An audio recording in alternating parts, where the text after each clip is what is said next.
Welcome to Why Is This Good? A podcast by the Naples Writers Workshop. I'm Christine. I'm here with John. Hey, John. Hello. All right, it's my turn. And as you pointed out, it's been more than 2 years since we actually read a Lauren Groff story. But in either case, it was one of her pieces, The Midnight Zone, that was the first that we read on this show, which is why I felt it was fine for me to revisit her when I was desperately looking for a story to share this week. But this is a Lauren Groff story that I think the first time the world saw it was when it published in the New Yorker in 2015. It's called Ghosts and Empties, but it ultimately became a part of her collection of short stories called Florida. I was wondering if that was the case. Yeah, so I read this there, which it is my dream to publish short stories for the simple fact, like a collection, for the simple fact that you don't have the collection until you have the collection. And in the meantime, you're just publishing short stories. People are like, yeah, that's pretty good. And then you throw them all together and you get a book deal. God. It'd be nice. Yeah, that's my goal. That's the only way a book deal is going to happen for me is by accident. Not that this was by accident. This is a very good story. But I'm going to read a section now.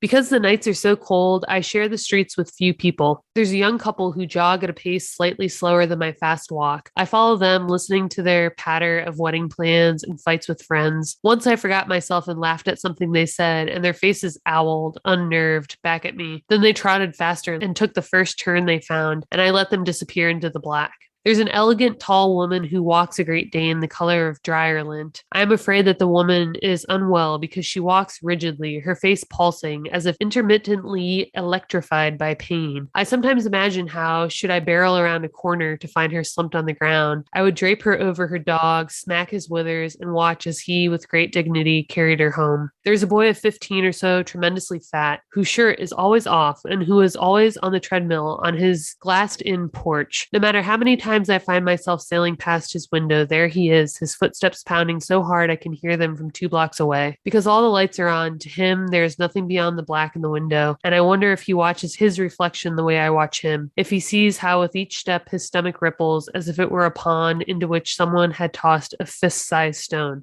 There's the shy, muttering homeless lady, a collector of cans, who hoists her clanging bags on the back of her bicycle and uses the old carriage blocks in front of the grander houses to mount her ride. The waft of her makes me think of the wealthy southern dames in dark silk who once used those blocks to climb into their carriages, emitting a similarly intimate feminine smell. There's the man who hisses nasties as he stands under the light outside a bodega with bars over its windows. I put on my don't fuck with me face, and he has yet to do more than hiss, but there is a part of me that is more than ready, that wants to use what's building up.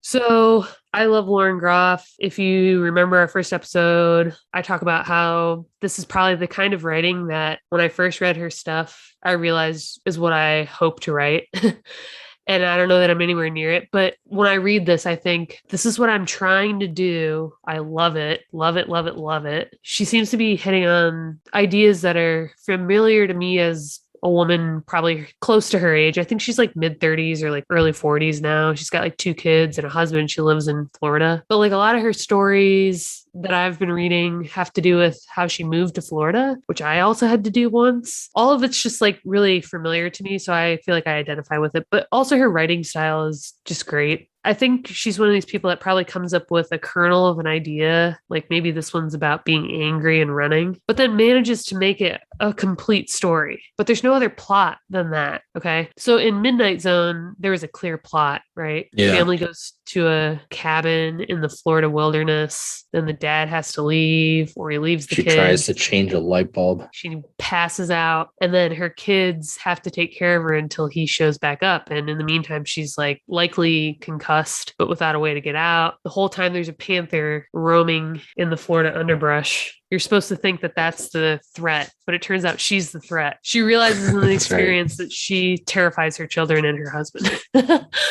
So there's a plot there, but I think the sentiment that she probably started with was what I just landed on, which is that here's a mom that is realizing she's not the kind mother she wants to be. She's really struggling in this role. And in this story, there's something really similar. And I don't think Lauren Groff says that she writes first person, but a lot of it feels like it either could be or it is. But like in the Florida collection, of short stories, a lot of them felt like they could be the same character, even if they weren't, explicitly strung together that way. And then others were just out of the blue. This feels like it could be the same mother character from that first story. So I like that. I like that when you write short stories like this, you kind of get permission to maybe overlap them, maybe reuse characters, but they still stand on their own. You don't have to have read that Midnight Zone story to know that these are similar women, or protagonists or whatever. But when I was reading this again, it wasn't until I finished reading, because you enjoy reading it. It reads really quickly. There's like these awesome sentences that you're just wowing over. But then by the end, you realize you've read a story about literally nothing.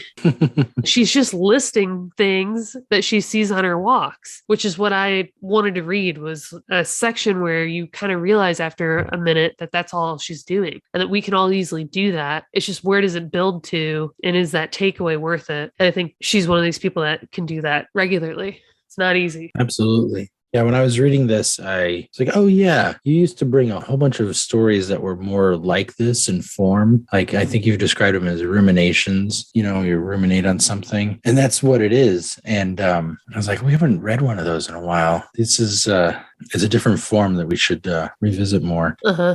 And yeah, it was different than the Midnight Zone because, like you said, that one had more of a progressive plot. I really liked it. Yeah, her style is pretty good. Like the use of, you had the, in the section you read, she used the word owl as a verb, which is, those little touches. I think we talked about a certain line. What was the line in the Midnight Zone? It was something like the sun was coming up. Oh, the birds sent their questions into the air or something like that. Yeah, I remember that. Yeah. She's got some great lines, as you said. And this was really good. I really enjoyed it. And I recognize, like, this is in Florida. I wonder if it's in that Florida book. Yes. It's like, I wouldn't mind reading that one. Yeah. Oh, I loved it. Like I said, there's some outliers. It felt like there are stories that happened not in Florida, if I remember. Yeah. Yeah, I was like, oh, what's going on here? But this one was cool, and I remember it. It was cool to read it standing alone. Yeah, it's got to be different to read this, especially if you connect it with the Midnight Zone and you overlap these two characters. Like, is this the same woman on vacation and then back at home? Right. I can see it could be really easy to do that. There's not much that distinguishes them in these two stories, but it's nice to think of this as its own story by itself too. Yeah, I can't remember like a ton of short story collections that I've read. I've read like a handful, but there was one that I remember reading by an Irish writer named Mary Morrissey, who I like took a couple classes from. So I like bought her book, I loved her writing and everything, but I remember kind of like struggling through that because I can't remember which side it fell on, but I know I was making connections between the characters and all the stories. I think that's just a virtue of reading them back to back. Sometimes I would sit there and read one, then close it up. And sometimes I would read 2 or 3 in a row. Yeah. And then you kind of struggle to know like how to separate them. So I like seeing this one kind of standing on its own, because even if I hadn't read Midnight Zone around the same time I read it, it would still ring to me like a Lauren Groff story, because this is like what she explores. These are her themes. And now I'm thinking of everything in terms of essays. I'm sure she imagined a lot of these particulars. She probably had fun imagining some particulars, but I also guarantee you Lauren Groff runs at night, and yeah, probably. Pick some stuff up from those runs. So I always wonder when I see something like this that like so closely mimics what I imagine the author's real life is. And when I say that I aspire to write things like this, I will sometimes take the lazy route of making that main character fictitious when really it's me. And it's just like, it gives you, a little more permission to do whatever. It gives you like that veil of anonymity, but then you'll bring it into a workshop and people will say like, well, when you wrote this or when you said this, and they're like, I mean, the character, right? It's so obvious that it's there. And with this, I feel like if I was talking to Lauren, I'd be like, so Lauren, this is you, right? I mean, no, it's not. But I wonder what this would look like if it was first person essay, because I think my point is that this could easily be true, and it could easily be first person, and it could be told in this exact format and have like this exact impact. And then we would be calling it an essay of sorts. Right. So I like stories that kind of easily can cross over into that. What evokes that more than anything is that it's like a list of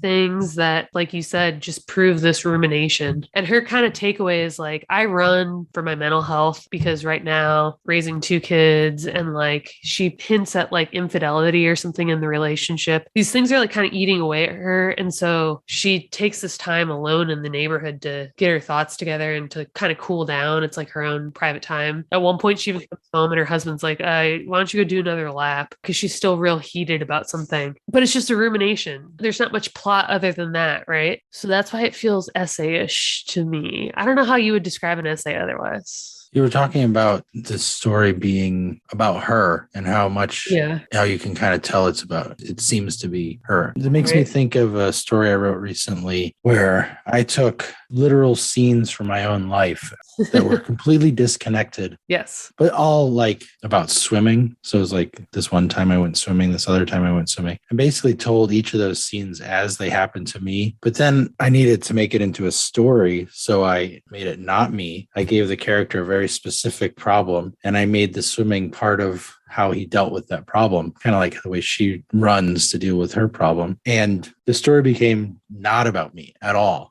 right? It just each of the things that happened in this story was not nonfiction, but like real things I could draw from like personal experience in order to describe. But the story was about somebody else. Right.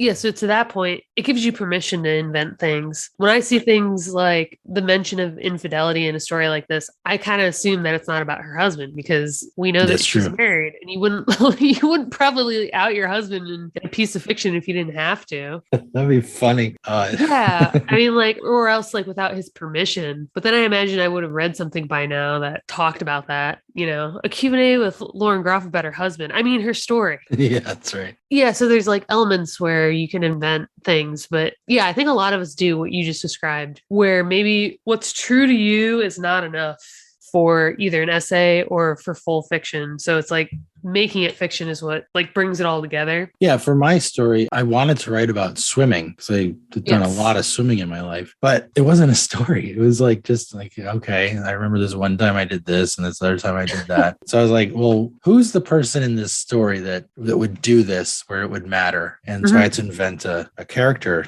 to fulfill that role. Right. So that's one of those keys to fiction, right? Is you have to have not a purpose, but some central guiding principle to what the piece is doing. Kind of like an essay where you have like not necessarily a literal thesis statement, but you have like an idea that you're ruminating on, if you will. Yeah. I guess like a cool prompt or something or challenge to someone like Lauren Groff would be, well, why don't you just write this like it is, like write the true version of this and see if you can still make it the story, you know, because I don't doubt that you struggled to make what was actual nonfiction in your life worth a piece, right? That had the arc that you wanted. I'm sure you thought that through before you decided to go with fiction, but I'm also kind of sure that you could come up with something that I'd still enjoy reading, whether or not you were satisfied with it, you know? Oh yeah. I was endeavoring to make fiction. I wasn't trying to like write about myself. So yeah. Yeah. So I'm always kind of curious when I've written things that are, you know, either I've pretended to pass it off like fiction and people know better, or I've written something like first person and everyone knows it, that people are like really curious and they'll ask questions that have less to do with fiction and what's on the page and what I've decided to share than with what was behind it all. So when I read a story like this, and when I know enough about the author, like I feel like I do, I am curious what parts are true. We talked in our episode that we did on David Sedaris, how I think we talked about this. I've talked about it. He's gotten flack over the years for what he writes that could possibly be that accurate, you know, like dialogue. And he's been honest, like in interviews when he's asked about it, not in the writing itself, but kind of after the fact, he's like, yeah, no, I don't remember exactly, but the essence of this is my real family. Ask any of them. And I'm making light of it. And even if it's not actual dialogue, these are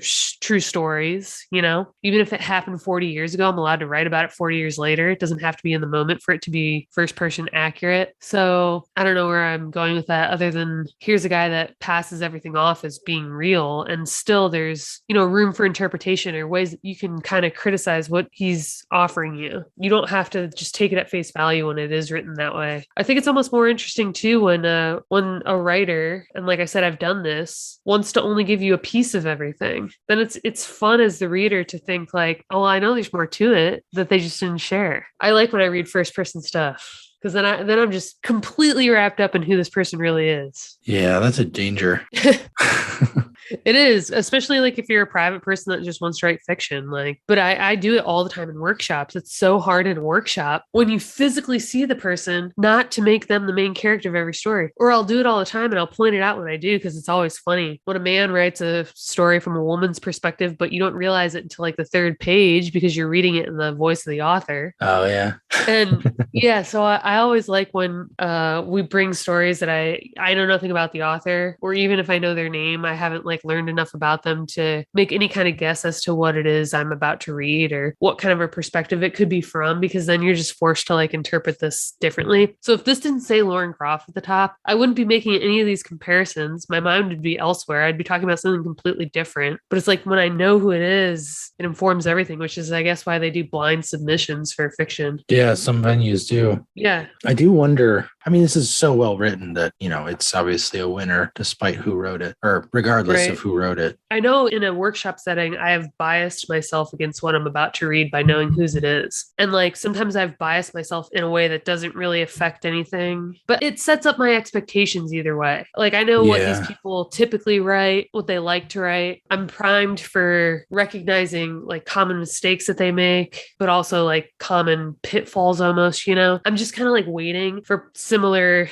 things to unfold. And then there's obviously writers that we've read in the past whose whole thing is that they surprise you, right? That they're doing different genre week to week. And that's one way that you can, make someone like me forget what it is I'm supposed to be watching for. And also we've been doing our workshop long enough that you don't have to have your name on it for me to know whose it is, right? That's right. So there's that too. But I think when we're reading published works, and if you're as unread as I am, you wouldn't necessarily recognize even one of your favorite authors if it didn't have their name on it, right? You could just think this is one of millions of people who, like me, wants to be Lauren Groff. I might not even recognize the style, right? Yeah, you wouldn't just like credit that person. There are a lot of writers out there. Yeah.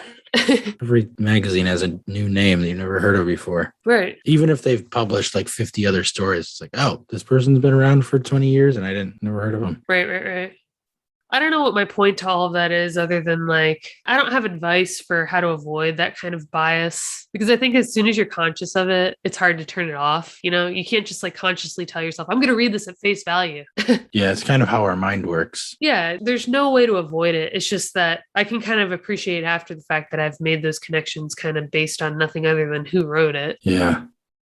This is such an interesting piece, like you said, it's basically just she goes out and runs to deal with things she doesn't know how to deal with and looks at the neighborhood and sees. So it's basically a list of concrete details, little snippets, little things. Mm-hmm. And it's in the first person. So we get to a sense of who she is through the mood through which she sees the things she sees, like what we get to see her focus on, how she interprets it, how she takes it in and understands things. And then that gives us kind of a sense of her mentality, right? Which is a really interesting, we've talked about this in other episodes where, you define a character by what they do and what they think and what they notice. And this is basically what this piece is doing from beginning to end. Yeah. Like you can almost describe it less as like a rumination or an essay style story than like a character sketch almost. Like almost put your character on a run and see what they see. It's like you said, it's a good lens through which we see this character kind of come to life. She's not coming to life in her home. She's coming to life on her runs. Yeah. It's like plucking the Google man off the map and putting him in Street View.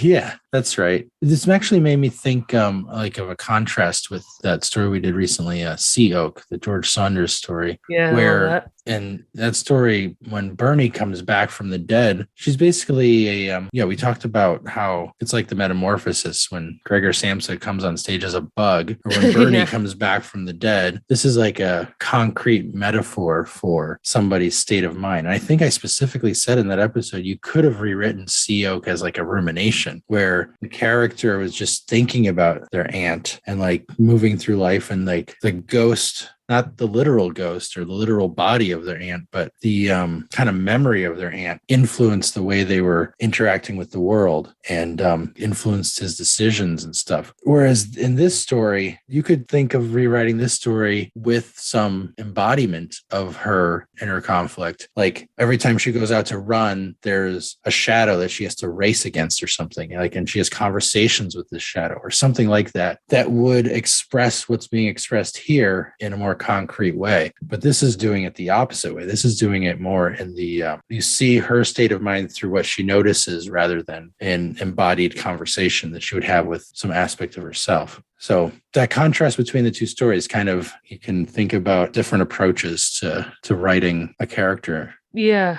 Like as you're describing that, I understand the difference, but they're both so similar. In certain ways, absolutely. Yeah. They're both like kind of devices. Yeah. Like each character is dealing with something. And then the way it's being expressed in the fiction is they're different ways of being expressed, but it's at heart the same thing. I'm trying to think of other examples of that. I don't remember it clearly enough, but that Now I Bake My Own Bread might be one. My good friend Ellie. Yeah, that was like a basically first person true essay where she's writing about how past experiences with food related to her relationship with her mother. Mm-hmm. Like the food might be a device in the sense that they're all memories instead of this kind of concrete thing where you're going through a run. Or if her mother had stepped onto stage and like into her kitchen or something, that would be more like the CEO metamorphosis way of approaching it. Right. But there's also something to the aspect of that having been a curated list of memories over a long period of time. Whereas Lauren Groff's story is like she runs every night, and maybe we're talking about runs for the last year versus, you know what I mean? There's something more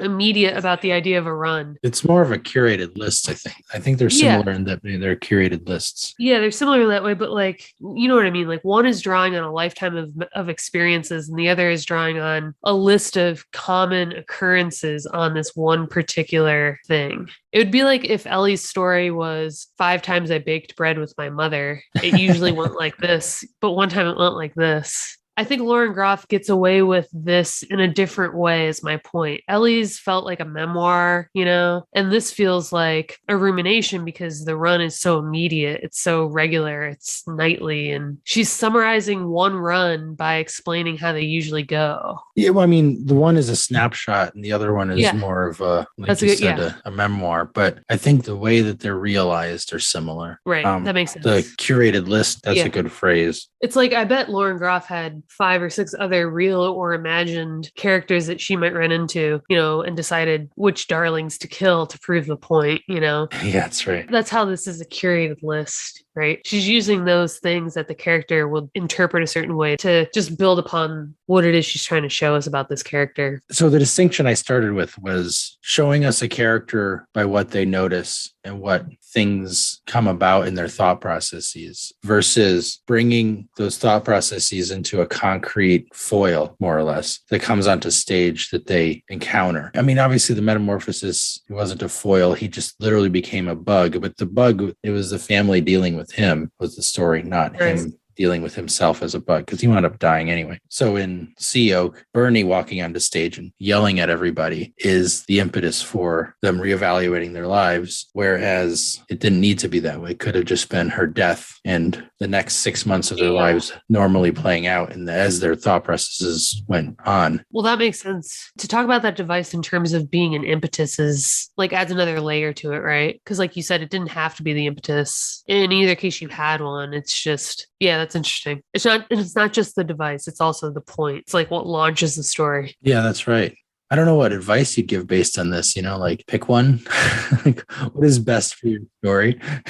Yeah, I mean, we spent a lot of time just now talking about like the curated list or the way Lauren Groff is building character through this curated list, you know, how she's interpreting these things so that we understand the character. But I mean, if we're jumping ahead to takeaways, my takeaway is more along the lines of if you are finding yourself doing what it is we both describe we've done in the past or do regularly, which is to write something based very closely on our own lives, like just go ahead and see what happens when it is purely first person. You don't ever have to to like have it see the light of day. But I've talked about this before, and I remember one time someone in the group laughed and I wanted to punch them. They're not even in the group anymore. I think it was like a one-off joiner. But I said something about one of the reasons I love journalism, and when you get to write like narrative journalism or long form journalism, where you get a little leeway with the way that you're presenting the story and you get to be creative, is that what remains in that situation is what I described as, and this is where it got the laugh, the confines of truth. They were laughing at the premise that journalism is is confined by truth. And to my point, I think when we find ourselves writing first person and we want it to be first person, like I don't think many of us are tempted to lie. Like that's not why we're endeavoring to write this in the first place, or else we would just write fiction. But I love what I've come up with when I think to myself, okay, how do I make a story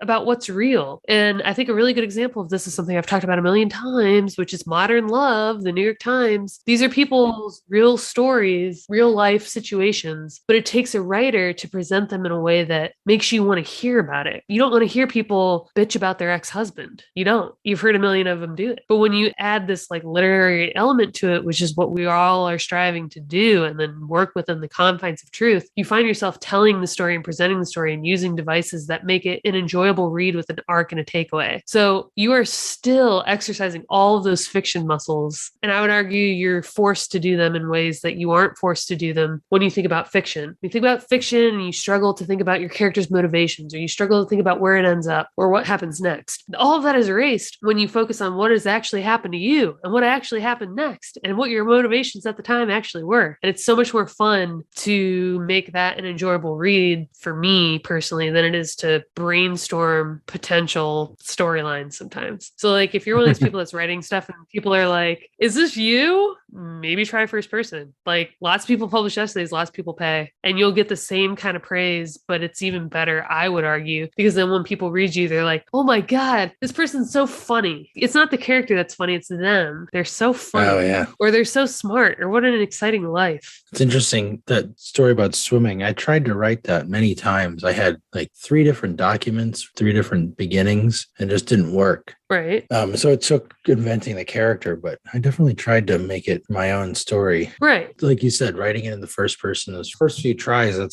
was definitely in the first person. And it gives you a way to kind of encapsulate it or figure out what's going on with what you're trying to say. Right. And then you can decide whether it needs more or it's good on its own. Yeah, I think like a lot of times when we find ourselves tempted to write about something that's true for ourselves, like there's something there and it's almost like we give up and then it becomes fiction, but there's already something there that made you want to write it in the first place, So like, see how long you can like sit there and figure out the best way to tell it so that you want to read it. Yeah. I don't know. If you have a boring life, ignore this. But all right. Well, thanks, guys. If you enjoyed this episode, consider subscribing to our monthly newsletter at our website, napleswritersworkshop.com. And for daily writing tips, industry news, and great short fiction, join our Facebook group at facebook.com/groups/Naples Writers Workshop.